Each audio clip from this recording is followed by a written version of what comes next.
한 주간의 뜨거운 이슈를 놓고 벌이는 패널들의 용호상방 이슈 토크 시간입니다. 네. 안녕하세요. 안녕하십니까. 김원국 의원님 바쁘셨죠? 조금 바빴습니다. 그동안 행정사무감사 때문에. 인사청문회.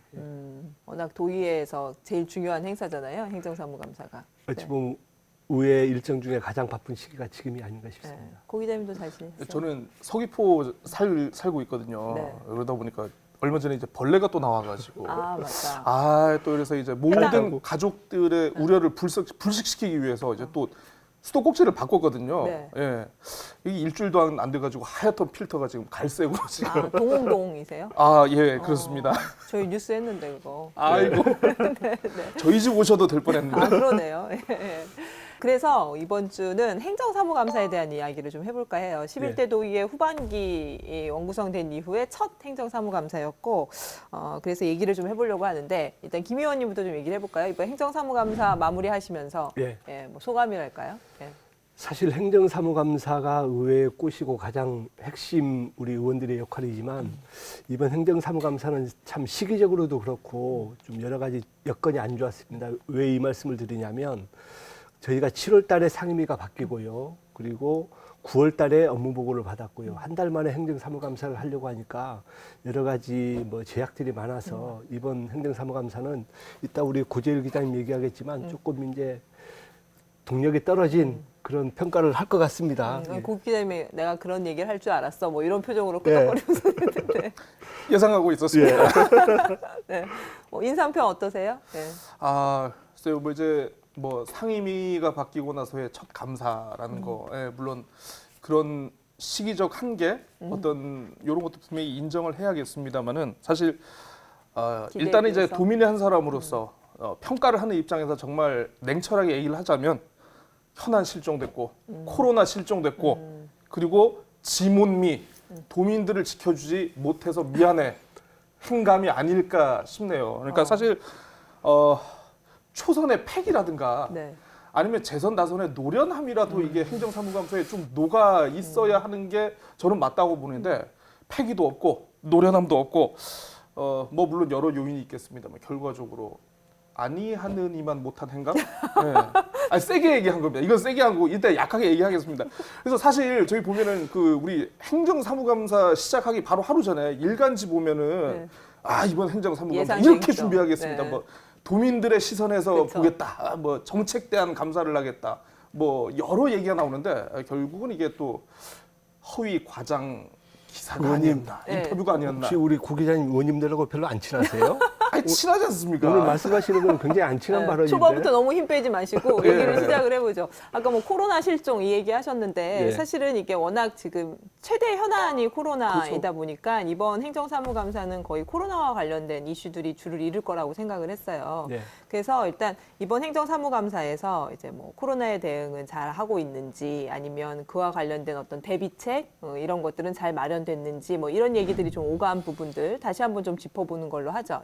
어떤 얘기들이 좀 주요 정점이 됐나요? 근데 저는 코로나와 관련해서는 뭐 우리 대한민국도 그렇고 우리 제주도도 그렇고 저는 굉장히 철저하게 방역 수칙을 준수하고 있고요. 그리고 또 행정에서도 저는 사실 잘하고 있다고 봅니다. 그래서 여러 가지 뭐 소소한 문제점은 있었지만 큰 틀에서는 코로나와 관련해서 저희 상임위 같은 경우는 이제 모든 행사 축제가 이제 없어지다 보니까 오히려 그 부분에 대한 이제 아쉬움이 있었고요. 그리고 내년 예산에 이제 관련해서는 좀 어느 정도 이제 도민의 뭐 화합 차원이라든지 또 도민의 문화 생활 영유를 위해서 그런 예산들에 대해서는 좀 많이 편성해 달라는 그런 요구를 좀 했었습니다. 저희가 상임위 차원에서. 그래서 아마 그런 부분은 좀 이제 저희가 긍정적으로 봤고요.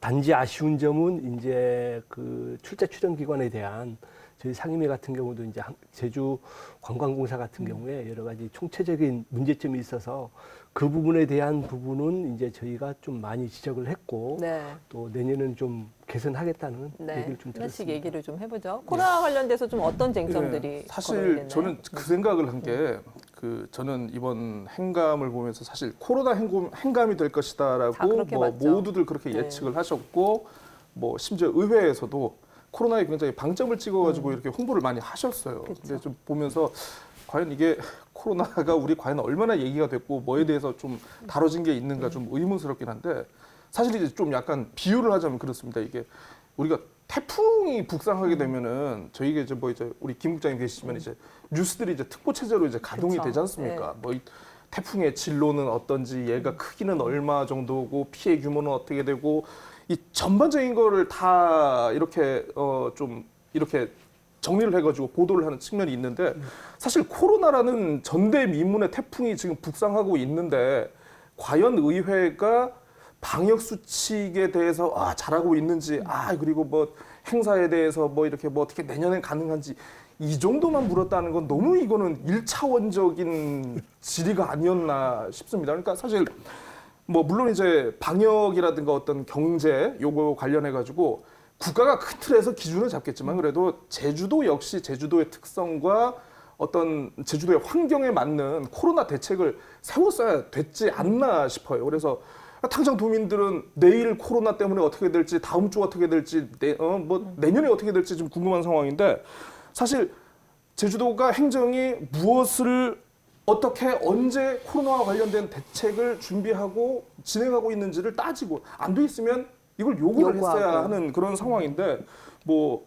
방역 대책도 그렇지만 뭐 재난지원금 내년엔 또 할 건지 뭐 지금 또 단체 관광객 쪽들이 지금 많이 지금 힘드시잖아요. 그 부분들 관련한 대책은 없는지 뭐 폐업업체는 속출하고 있다는데 이 폐업업체를 좀 더 우리가 제도적으로 진행할 수 있는 그런 방안은 없는지 뭐 관광 분야 종사자들이 굉장히 많이 정리해고를 당하셔가지고 이분들 실업급여를 받고 있는데 이거 끝나면 어떻게 할 건지 이걸 좀 종합적으로 좀 질의를 하고 따져봤어야 하지 않을까 싶은데 안 보였다.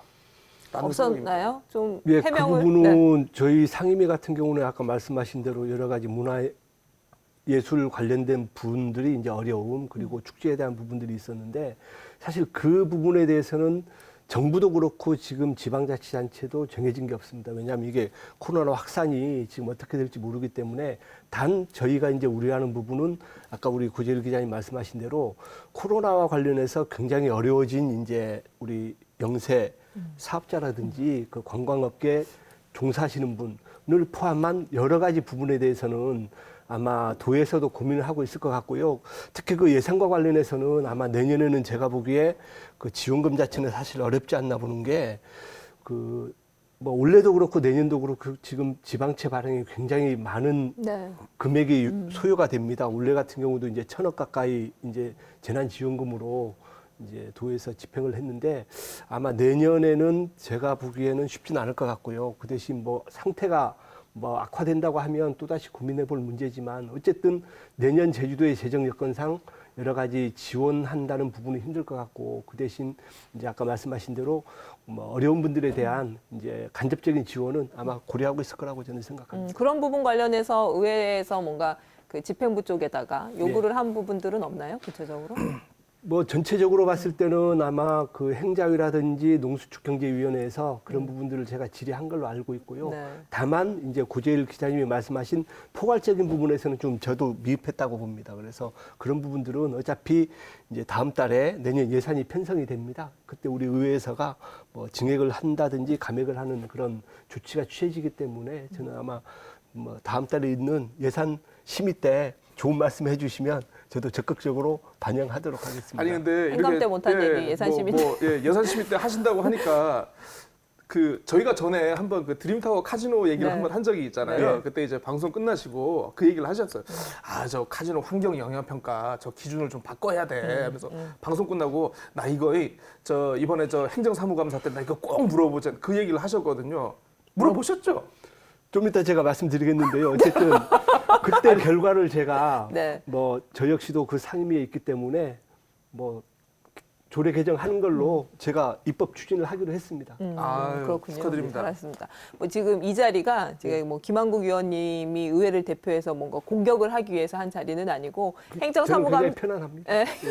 행정사무감사에서 논의됐던 쟁점들 잘 소개를 해주시면 될 것 같아요. 네. 아까 뭐 이제 그 코로나와 관련된 얘기가 나오면서 이제 뭐 문화예술단체의 어려운 사정들도 뭐 의회에서 좀 얘기들을 했지만 그 와중에 이제 출자 출연기관에 대한 어떤 운영의 문제로 사실은 이어졌어요. 왜냐하면 뭐 출연금이 굉장히 늘어난 부분들, 재정난이라고 하면서 뭐 그런 부분들, 그다음에 워낙 그 적자 운영이 되는데 이제 뭐 임직원들은 뭐 그 나쁘지 않은 연봉들을 받고 있는 상황들, 뭐 이런 것들이 갑자기 이렇게 도마에 오르고 했는데 어떤 내용들이 이야기가 됐는지 좀 소개를 해주시죠. 사실 출자 출연 기관이 이제 근본적으로 보면 의지할 수밖에 없는 그런 구조입니다. 그래서 특히 저희 상임위 같은 경우는 이제 문화예술재단과 그 제주관광공사가 어찌 보면 좀 많이 이슈가 됐는데, 사실 문화예술재단 같은 경우는 내년 예산을 굉장히 많이 이제 증액해가지고 사업을 확대하겠다고 했는데, 사실 코로나19와 관련해서 어찌 보면 이제 지역 정세에 맞나 이런 부분들이 저희가 지적을 했고요.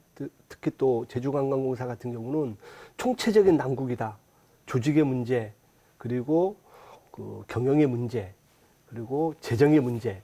그래서 아마 그 내년에는 이제 제주관광공사가 새롭게 거듭날 수 있도록 저희가 많은 지적과 뭐 제도적인 개선을 요구했기 때문에 아마 그런 부분에 대해서는 우리 도민들도 충분히 이번 기회에 아셨고, 아마 출제 출연 기관들도 이번 행정사무감사를 통해서 우리 도민들이 지켜보고 있다는 그런 마음으로 아마 내년에는 좋은 경영을 하지 않을까 그런 생각을 하고 있습니다. 공기업이라든가 출자 출연 기관의 어떤 이 구조적인 문제, 사실 이거는 이번 행감만이 아니고 이때까지 계속 뭐 거의 뭐 반복되어 왔던 그렇죠. 문제이긴 하죠. 그런데 사실 제주관광공사의 어떤 그 경영 위기, 어떤 사장과 일단 일반 직원들 간의 어떤 그 이 급여의 갭, 이런 것들이 많이 부각되기는 했습니다만 좀 아쉬운 게, 사실 면세점 철수 결정 이후로 굉장히 어떤 관광공사에 대한 좀 어떤 부정적인 시선이 많이 쏠리기 시작했고, 그럼 사실 이번에는 사실 이 도의회에서 추궁을 하고 질의를 하고 이 책임을 따져 묻는다고 해도 사실 누구 책임질 사람이 없지 않았습니까? 이미 사장 예정자는 이제 뭐 저희 녹화일 기준으로 어제야 인사청문회가 끝나가지고 적격 판정을 받으셨고, 뭐 이제 남아 계신 분들은 뭐 이제 뭐 본부장과 그 이하 임직원 분들인데, 사실 보면은 뭐 우리 저 의회에서도 그렇고 도민사회도 그렇고 관광공사의 지금 정도의 이 부실을 가져온 당사자가 누구인지는 아마 다 아실 거라고 봐요. 그러니까 저는 사실 정말 어떤 관광공사의 부실을 추궁하거나 이런 책임을 따지고 싶으면 당시에 이 면세사업 진출을 결정하셨던 분들, 이런 분들을 좀 어떻게 뭐 감사장에 좀 뭐라 해야 되죠? 소환한다고 하면 좀 이상하지만 아무튼 뭐 오시게 해가지고 당시에 왜 그런 결정을 할 수밖에 없었는지 좀 이런 것도 좀 철저히 묻고 했으면 좀 더 생산적인 행정사무감사가 되지 않았을까 싶었는데, 좀 뭐라고 해야 되지? 좀 책임질 사람은 없는데 좀 뭐 화만 내는 좀 그런 감사가 되지 않았나 싶어요. 저희 의회 입장에서는 사실 이 제주관광공사 면세점과 관련해서는 의회도 책임에서 자유로울 수가 없습니다. 왜냐하면 예산이라든지 모든 집행은 이제 공사에서 하지만 뭐 3년 전부터 2017년도부터 이제 제주관광공사 경영평가가 최하 등급을 받았었거든요. 그래서 그런 취지에서 보면 아까 우리 고재일 기자님 말씀하셨지만 솔직히 저희 의회도 자유로울 수는 없고, 아까 말씀하신 대로 누군가가 책임져야 된다. 저도 맞다고 생각합니다. 그리고 그래서 그 저희 의회 차원에서도 아마 조만간에 그 제주관광공사와 관련된 뭐 책임 소재를 한번 짚고 넘어갈 것이고요. 그 부분은 사실 뭐 어제도 저희가 잠깐 논의를 했었습니다. 사실은 논의를 했었고, 그 부분은 이제 의회 전체 차원에서 아마 조만간에 뭔가 계획이 있지 않나, 저는 그런 생각을 하고 있습니다. 인사청문이 있었으니까요. 신임 사장에 대한 그러한 부분들의 주문은 충분히 이루어졌나요? 예, 어제 같은 경우도 이제 인사청문회를 하면서 고은숙 예정자께 그동안 전반적인 문제점, 그리고 면세 그 사업을 추진함에 있어서 여러 가지 책임 소재, 그리고 이 부분에 대해서 앞으로 어떻게 할 것인가에 대한 전체적인 얘기를 했기 때문에 아마 고은숙 이제 예정자 아직 취임은 안 된 것 같아요. 모르겠습니다. 취임했는지 모르겠지만 제가 적격 판정을 했기 때문에 그 고은숙 이제 사장님 되실 분이 나름대로 정확히 판단을 해서 우리 의회와 뭐 협의를 해서 뭐 좋은 결과가 있지 않을까 그런 생각을 하고 있습니다. 저도 어제 그 인사청문회 또 우리 보셨어요? 제 파트너이신 또 김한국 의원님 나오시니까 제가 또 제가 풀로 다 시켜봤습니다. 제가 또 예. 애정하는 사이네요. 예, 네. 근데 뭐 기사들이 나온 게 뭐 전문성 부족을 질타를 했다. 지금 되게 세게 나왔는데. 그건 맞아요. 예, 실제로 아마 분위기는 안 그 그랬어요. 오후 방송을 안 보셔서 그렇고요.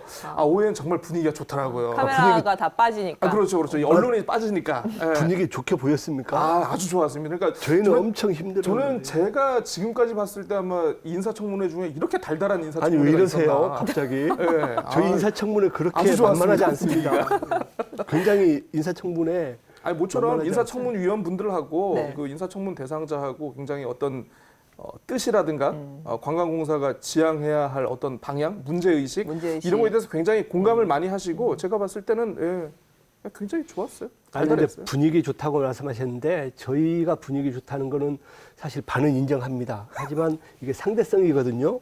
상대방으로 하여금 이제 답변을 얻어내는 게 저희가 인사청문회인데 나는 뭐 이제 고은숙 그 예정자는 제주도 말로 요망지게 네. 뭐 답변을 잘 해서 저희가 네. 넘어갔지 솔직히 인사청문회에서 가장 핵심적인 내용은 뭐냐면 인정을 하고 안 하냐의 네. 문제거든요. 근데 인정을 안 하는 순간 우리 청문위원님들은 바로 이제 제재 들어가기 때문에 어제 같은 경우는 인정을 잘했기 때문에 분위기가 네. 좋았다는 말씀을 드리겠습니다. 고민을 네. 많이 하셨던 것 같아요. 코로나 얘기로 다시 돌아가서 어쨌거나 민생 대책들이 지금 가장 중요한데 집행부가 그런 부분에 대해서는 잘 준비를 하고 있던가요? 네. 그러니까 민생 대책에 대해서 좀 더 깊고 좀 날카롭게 좀 추궁을 하고 물어보셨으면 좋겠는데 일단은 그런 질문을 좀 찾아보지는 못한 것 같고요. 일반적인 수준에서. 예, 굉장히 일반적인 수준에서 그나마 이제 뭐 예를 들어서 이제 더불어민주당 김경미 의원 같은 경우에는 이제 뭐 크루즈 산업 그러니까 사실 이제 코로나 이후로 지금 거의 크루즈 산업이 전 세계적으로 지금 거의 고사를 하고 네. 있거든요. 그래서 크루즈 산업 육성을 위해서 이제 이때까지 막대한 예산을 투입했고 이제 앞으로도 당분간은 이게 크루즈 산업이 회생할 가능성이 보이지 않는데 이 관련해서 제주도에 어떤 대책을 묻는 것들 요런 어떤 예산 배정 같은 것들 요런 거에 대해서 관심을 보였던 거는 좋은 것 같고 뭐 우리 국민의힘 우영희 의원님 뭐 그분도 이제 코로나 관련해 가지고 뭐 제주형 방역 대책 요런 것들을 묻는 부분들은 그래도 나름대로 그래도 성의 있는 부분, 그래도 도민들의 시선에서 좀 바라보려고 하셨던 부분이 아닌가 싶습니다. 구체적인 부분들을 요구하는 네, 그렇습니다. 그런 저 같은 것들이 경우는 뭐 당은 다르지만 우리 이번 행정사무감사를 하면서 우리 한림을 지역구로 둔 우리 박원철 의원님께서 제2방역을 그렇게 외치시더라고요. 특히 우리 그 제주도 같은 경우는 지리적 여건상 항만과 공항만 어느 정도 통제가 되면 여러 가지 방역 체제는 완벽하기 때문에 사실 저는 그 박원철 의원님 말씀하신 제2방역과 관련해서는 저도 공감을 하고 있거든요. 그래서 집행부에서도 아마 이제 조만간에 네. 그 제2방역과 관련해서는 여러 가지 개선점도 내놓을 것 같고 해서 저는 이번 코로나와 관련해서는 우리 상임위에서는 우리 박원철 의원님이 그나마 좀 방역과 관련된 이제 집중적인 질문을 해주셨기 때문에 네. 의원님 이 방송 보고 계시죠? 의원님 잘하셨습니다. 네. 행정사무감사에서 의원들이 요구를 하고 그게 이제 실질적으로 정책들로 이루어지면 사실 그게 행정사무감사의 취지이기도 하죠. 예. 조금 다음 부분으로 넘어갔으면 좋겠는데요. 이번 아까 뭐 앞서서 이제 저희들이 이제 행정사무감사에 대한 어떤 인상평을 할 때 이야기를 했지만 뭐 국감이니 뭐 그다음에 이제 뭐 독감 예방 접종 하다가 사망하시는 사고도 있었고 그다음에 아까 수돗물 유충 사태도 있었고 뭔가 이제 굵직한 현안들이 계속 터져 나왔어요. 또 그 기간에 이제 제2공항 토론회도 있었고 막 이러다 보니까 사실은 행정사무감사가 좀 묻혔고 또 그때 튀어나오는 그런 큰 현안들에 대한 질문으로 집중되다 보니까 기존의 어떤 중요한 지역 현안에 대해서 질문들을 좀 하기 어려운 부분들이 있긴 있었지만 그래도 현안에 대한 얘기들 나왔던 것들을 좀 얘기를 해보려고 하는데요. 일단 그 제주형 뉴딜과 관련된 얘기를 좀 해봤으면 좋겠는데 일단 원희룡 지사가 제주형 뉴딜과 관련된 것들을 발표를 해서 행정사무감사 기간에 이제 의회에서도 그와 관련된 질의들이 이어졌던 걸로 알고 있거든요. 맞습니다. 어떤 부분들이 주로 언급이 됐나요? 그 한국판 뉴딜 이제 정부에서 발표를 했는데요. 5년 동안 6조 1천억. 을 이제 발표를 했고 특히 제주도 같은 경우는 2조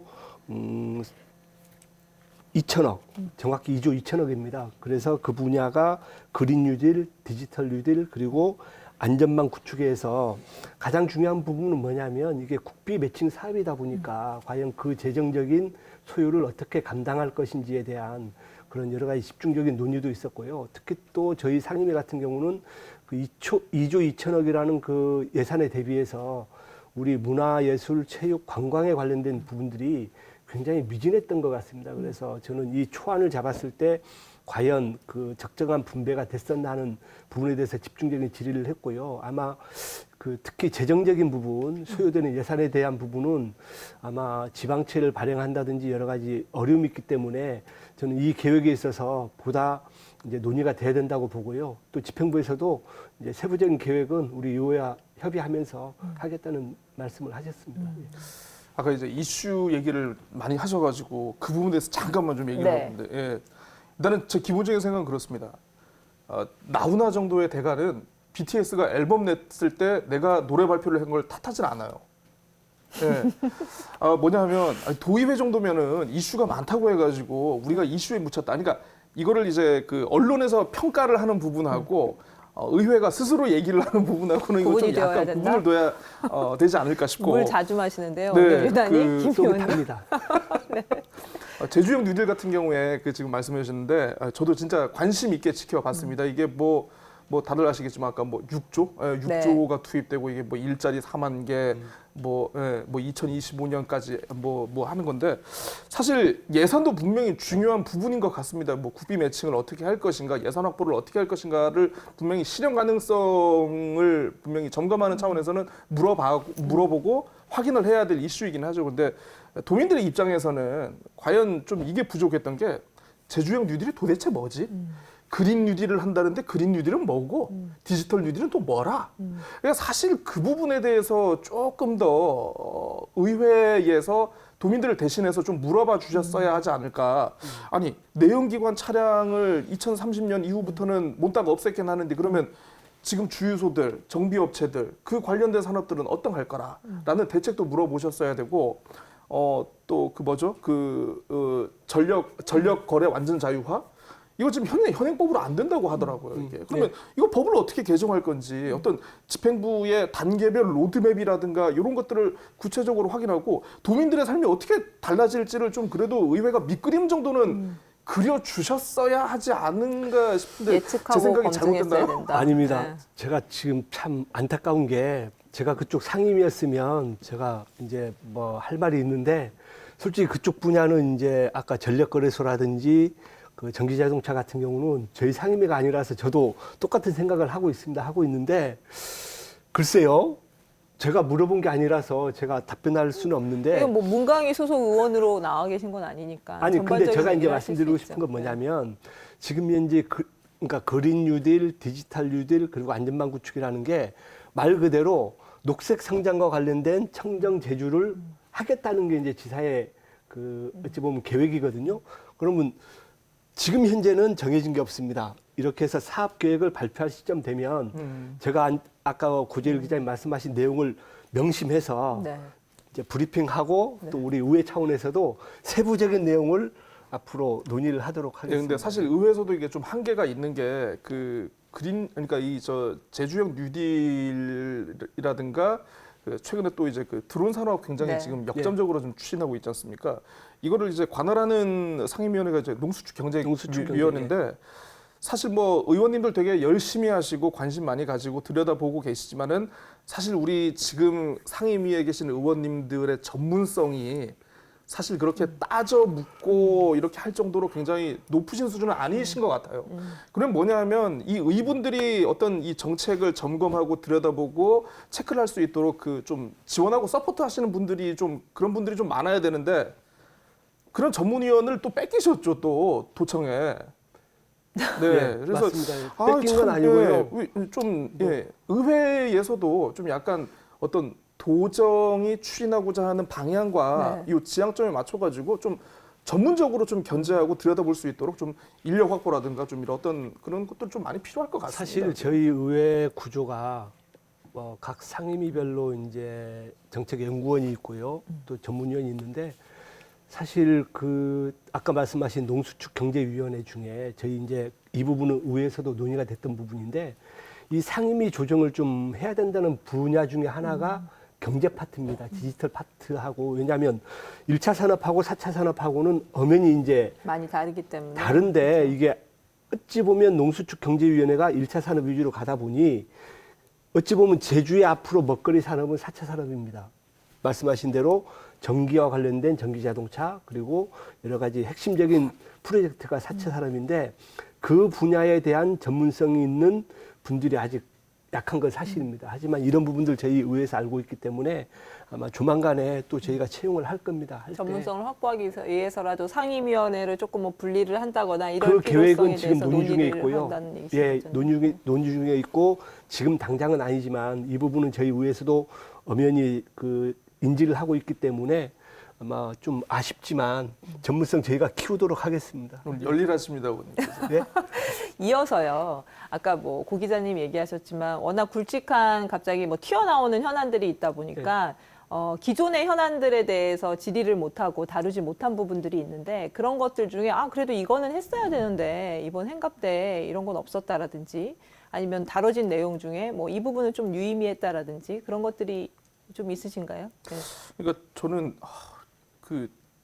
의회가 바라보는 이슈하고 도민들이 바라보는 이슈가 굉장히 좀 차이가 있나? 그러면 안 되는 거 아니에요? 우리는 서로 다른 세계에서 살고 있는가? 네. 좀 고민을 좀 많이 했습니다. 그래서 사실 뭐 제주형 누리들 금방 얘기를 했습니다만은 저희 명쾌한주에서도 한번 다룬 적이 있었죠. 도시공원 일몰제. 네. 그러니까 왜냐하면 지금 토지주분들이 지금 반대 대책이 결성해가지고 지금 당장 사업이 어떻게 될지 지금 장담을 하기 힘든 상황이고요. 그래서 이런 부분도 좀 따졌어야 하지 않나 싶고, 그리고 이제 행감이 한참 진행 중인 때 이제 지사가 이제 잠시 후에 얘기하겠습니다만 네. 이제 송악 선언을 해가지고 환경보전기여금과 각종 개발 사업에 대한 어떤 원칙을 내세우셨지 않습니까? 네. 요거에 대해서도 좀 따져 물으셨어야 하고 뭐 청년 취업이라든가 부동산 사실 도민들이 굉장히 관심이 많은 건 그런 분야고 청년 정책에 관심 많으셨잖아요, 우리 의원님. 예. 그래서 좀 그런 것도 좀 못 봤. 행감 기간 중에 또 그런 게 있어요. 민노총 제주본부가 화북공단 근로자분들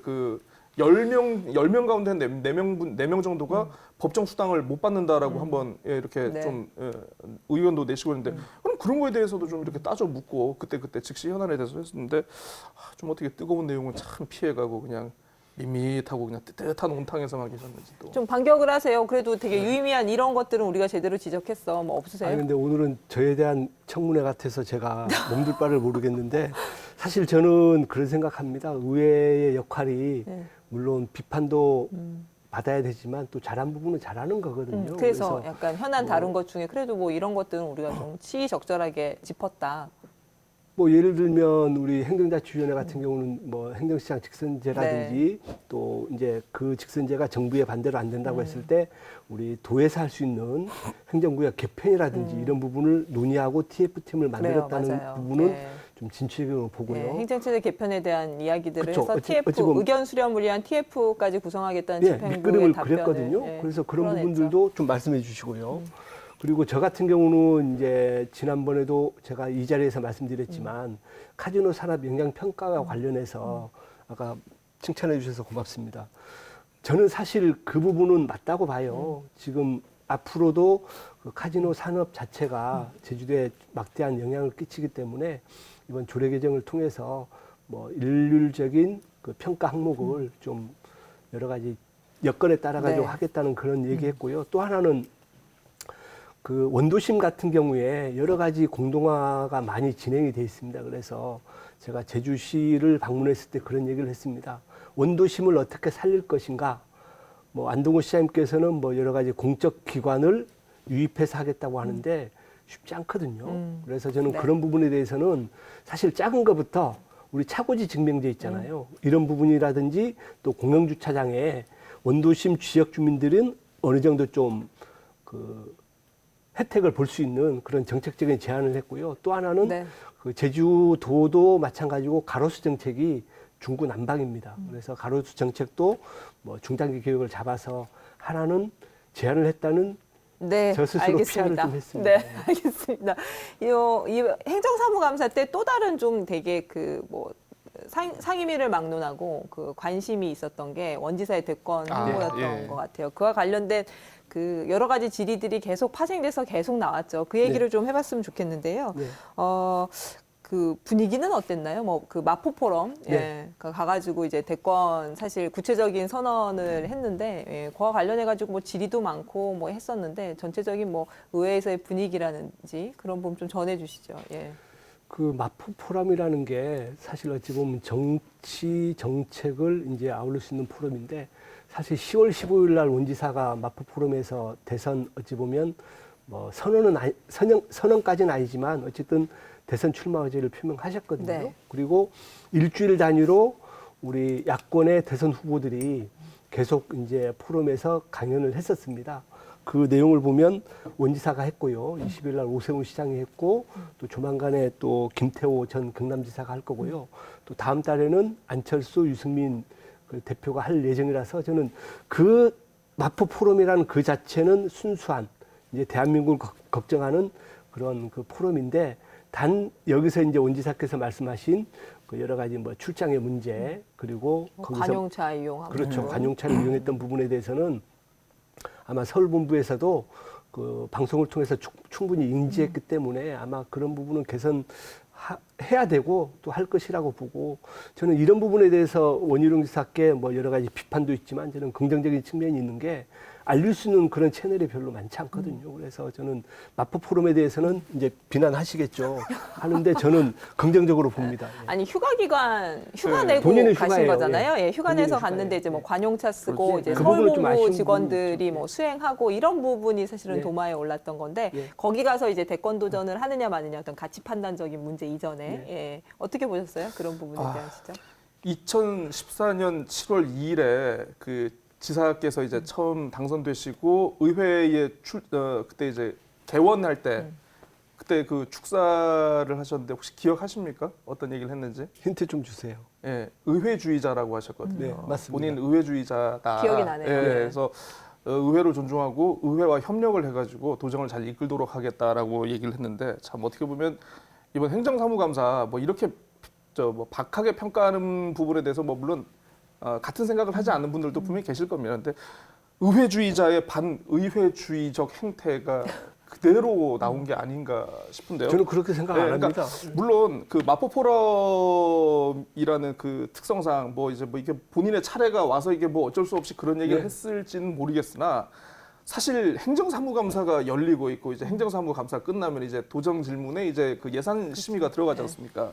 사실 이제 10월부터는 이제 의회의 시간이에요. 이제 모든 게 그래서 어떻게 보면 우리가 저는 이제 골프를 못 칩니다만은 그 왜 이제 필드에서 마지막 퍼팅할 때 갤러리가 좀 조용히 좀 이렇게 있어줘야지 선수들이 집중할 수 있게 갤러리가 그냥 윤석열이냐 추미애냐 선택을 해라. 저 대표 선수로 뛰고 싶다.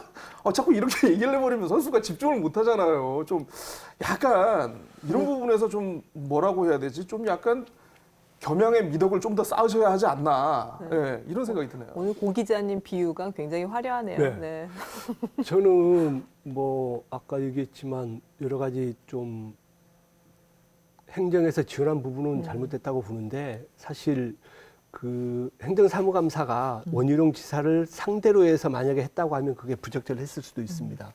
하지만 원희룡 지사는 뭐 우리 본회의장에서 나름대로 말씀하셨고요. 그리고 그 이후에 각 상임위별로 행정사무감사를 하는 시기라서 물론 원희룡 지사를 출석시킨 상임위가 있다고 했으면 분명 그런 자리를 안 갔을 겁니다. 하지만 그런 계획이 있었고 또 그런 부분에 대해서 사실 비난도 할 수 있지만 저는 긍정적으로 보는 게 그런 대권 의지가 있다고 하면 나름대로 원 지사님도 휴가를 내면서 갔다는 그 자체는 저는 그 일정에 대해서는 저는 그렇게 부정적으로 보지는 않습니다. 그 송악산 가셔서 또 네, 이제 네. 선언을 하셨잖아요. 네. 행정기관 중에 이제 개발 사업에 대한 입장을 정리해서 발표하겠다 예고 기자회견까지 하시고 가서 맞아요. 이제 했어요. 그래서 엄청 이제 관심이 집중됐죠. 일요일 날 사실은 송악산 가서 그렇게 한 전례가 별로 찾아보기가 어렵잖아요. 그래서 굉장히 관심이 집중이 됐고 실제 이제 발표가 끝나자마자 되게 각계 다양한 반응들이 나왔어요. 그 부분에 대해서 좀 얘기를 해봤으면 좋겠습니다. 그러니까 15일 25일이었죠. 25일이었는데 사실 이제 미뤄 짐작할 수 있는 사업이 이제 뉴오션 네. 타운 사업 그리고 그렇죠. 송악산 갔으니까. 예, 부영 호텔 그리고 또 뭐였죠 이제 그 오라 관광단지 네. 예, 뭐 등등이 있었는데 사실 뭐 동물 테마파크를 빼고는 사실 기존의 언론에서는 어느 정도 분위기를 좀 약간 감지하고 있었던 사업의 추진 방향들이었거든요. 그래서 사실 좀 뜬금없다라는 그런 생각도 많이 들었는데 저는 그걸 고민했어요.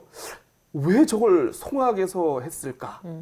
나라는 부분을 좀 많이 고민을 해봤는데 나름대로 이제 이 송악산 뉴태원 개발 사업 같은 경우에는 이미 도의회가 한번 부결을 했기 때문에 지사 입장에서도 어떤 가능성을 좀 내비쳐도 좀 약간 심적인 부담이 좀 덜한 곳이 아닌가. 그리고 이번에 국정감사를 통해 가지고 굉장히 여야 국회의원들이 제주의 환경과 제주의 자연에 대한 어떤 국민적 관심을 많이 얘기를 했거든요. 그렇죠. 이거에 대해서 뭔가 난 나름대로 뭔가 정리된 기준이 있어야겠다라고 생각을 해서 좀 그렇게 한 게 아닌가 싶고 또 하나 그 송악산 같은 경우에는 그 지난 지방선거 때 보면은 그 민주당의 후보가 이제 그 부동산 투기 의혹이 또 있었던 곳 아닙니까? 굉장히 승리의 기억이 좀 복합적으로 작용해가지고 송악 그곳을 이제 송악산 일대를 아마 이제 기자회견 장소로 선택하지 않았나. 여러 가지로 해석을 하셨네요. 싶네요. 예. 저는 선언 사실 내용에 대한 간단한 평가하고 다른 저는 사실 시점과 장소에 대한 부분은 조금 음. 이제 기자님 말씀하신 내용을 고민해 볼 필요가 있다고 보는데요. 저는 사실 그 25일 송악산 그 선언이 저는 정치적인 정책적인 선언이라고 봅니다. 왜냐하면 앞으로 이제 송악산이라든지 여러 가지 개발 사업에 있어서 원지사의 정확한 정책 방향을 저는 메시지를 던졌다고 보거든요. 그래서 나름 뭐 아까 말씀하신 부분도 있지만 저는 긍정적으로 앞으로 이제 제주에서 개발 활동을 함에 있어서는 나름대로 청정과 공존을 유지하기 이전에 또 다른 개발은 안 된다. 이런 선언을 했기 때문에 저는 나름대로 긍정적인 평가를 하고 싶습니다. 네. 이제 뭐 마무리를 좀 지어야 될 시점이어서 좀 그 행정사무감사에 대한 평가들을 좀 해봤으면 좋겠는데 저희가 이제 이야기 중에 계속 하기는 했어요. 뭐 전문성이 떨어지는 부분 그리고 기존의 언론에서 이제 나왔던 그러니까 우리가 어느 정도는 다 알고 있는 내용 수준의 질문들 그래서 뭔가 새로운 그러니까 뉴언을 뭔가 폭로하거나 지적하거나 이런 부분들이 모자르는 거. 근데 이게 사실은 이번 행정사무감사만이 아니라 그렇죠. 매번 행감 때마다 이제 반복되어 온 평가다 보니까 이걸 조금 구조적으로 해결하는 쪽에 좀 우리가 주안점을 둬야 되지 않을까. 어떤 부분들이 좀 개선이 돼야 될지 좀 얘기를 하고. 예.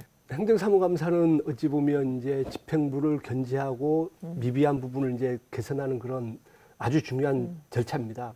하지만 이번 같은 경우도 이제 여러 가지 제약들이 많았는데 업무 자체가 사실 연속성이 없었어요. 그래서 저희 의회 입장에서도 뭐 평가를 낮게 주신 거 받아들이겠습니다. 그래서 이번 기회로 해서 더더욱 행정사무감사를 뭐 알차고 좀 예리하게 할 수 있도록 저희 의회도 앞으로 더 열심히 하도록 하겠습니다. 아까 뭐 전문위원 보강도 얘기를 했는데 네. 좀 시스템적으로 좀 이런 부분들을 보강할 방법은 근데 사실 없을까요? 이제 행정사무감사에 대한 뭐 문제는 어제 오늘의 일이 아니죠. 그죠? 뭐 말씀해 주셨듯이 이게 뭐 예전에도 항상 반복돼 왔던 거고 이게 어떻게 보면 구조적인 문제인데 사실 보면은 대책은 이미 다 나와 있습니다.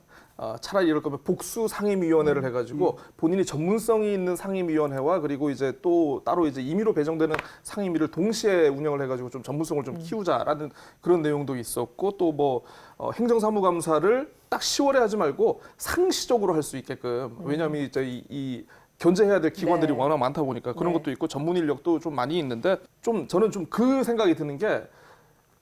의회와 집행부만의 대화와 공방이 되지 않았으면 좋겠습니다. 그래서 사실 이번에 코로나 행감 같은 경우에는 실제로 관광업계에 계신 분들을 모셔가지고 그분들 목소리도 좀 들어보고 문화예술 쪽 관련해서 이제 뭐 당장 이제 뭐 필요한 분들의 목소리를 현장에서 직접 듣는 것도 아마 어떻게 보면 도민들의 참여나 관심을 좀 더 높일 수 있는 방법이 아닐까 싶은데좀 내년부터 좀 고민해 주세요. 그런 거는 좀. 좋은 적극적으로 아이디어네요. 고민하겠습니다. 네. 예. 좋은 제안입니다. 네.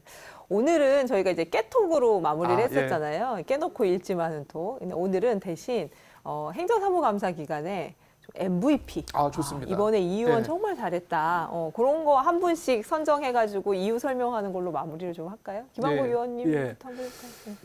오늘은 제가 당을 초월해서 그냥 초당적으로 말씀드리겠습니다. 우리 행정자치위원회 강철남 우리 의원님 이번 행정사무감사를 통해서 뭐 친환경적인 그 공영버스에 이제 미세먼지 흡착 필터를 달아달라는 정책 제안을 해주셨습니다. 그래서 저는 이런 그 행정사무감사에서 물론 비난도 좋고 다 좋지만 정책적인 제안을 해주신 그 점에 대해서 높이 평가를 합니다. 강철남 의원님 고맙습니다. 예, 정책 대안을 제안하신 강철남 의원님 MVP로 선정하셨어요. 네. 네. 고 기자님은? 예, 그 제가 오늘 방송 준비하면서 과연 이번에 도의회가 행정사무감사를 준비하면서 보도자료를 몇 건을 냈는지 한번 다 체크를 해봤어요. 역시. 총 네. 40건을 냈더라고요. 팩트 체크. 40건을 냈는데 그중에 35건을 초선 의원님들이 내셨습니다. 가장 많이 내신 분이 이제 더불어민주당 김경미 의원님이 10건. 그 다음이 이제 국민의힘 오영희 의원님이 8건인데 민주당 의원님을 칭찬을 하셨으니까 네. 이제 김경미 의원님은 또 제 마음을 알고 계실 거예요. 그래서 저는 이제 국민의힘 오영희 의원님께 네. 예, 자 이번 행정사무감사 준비하느라 고생 많으셨고요. 앞으로 더욱 낮은 곳으로 임하셔서 도민들의 목소리 들어주셨으면 감사하겠습니다. 네, 두 분 의원님이 꼭 이 방송 보시기를 미리 보실까요? 연락드려서 해야겠네요. 예. 예, 이렇게 마무리를 하죠. 예. 예. 예, 편안한 토요일 오전에 함께한 명쾌한 주 다음 주에도 유쾌한 시사 토크로 찾아오겠습니다. 저는 다음 시간에 뵙겠습니다. 고맙습니다. 그렇습니다. 달콤한 그림처럼 언제나 내 맘 가득 나에겐 네가 기적이야.